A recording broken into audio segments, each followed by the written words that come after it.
বন্ধুরা, গ্রিন বাংলায় স্বাগতম। আমি সুব্রত। তো আজকে দেখাবো এক্কার কাজ কি এবং কিভাবে ব্যবহার করব। এই যে এক্কা কিভাবে ব্যবহার করব এবং কাজ কি সেটাই আমি দেখাবো। তো এক্কা আমি মূলত কাজ করে সমস্ত রকমের গাছে যে মাকড় জাতীয় এবং ওই যে ফড়িং বলে না, যে সবুজ সবুজ ঘাস খাওয়া যে ফড়িংগুলো, ওইগুলো এসে কি করে গাছের পাতাগুলো সমস্ত নষ্ট করে।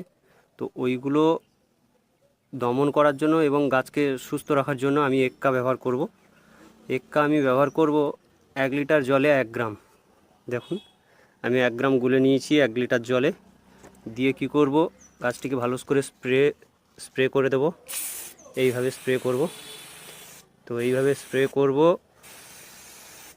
দেখবেন গাছগুলো সুস্থ হয়ে যাবে। আর ভিডিওটা যদি ভালো লাগে তো লাইক, কমেন্ট, শেয়ার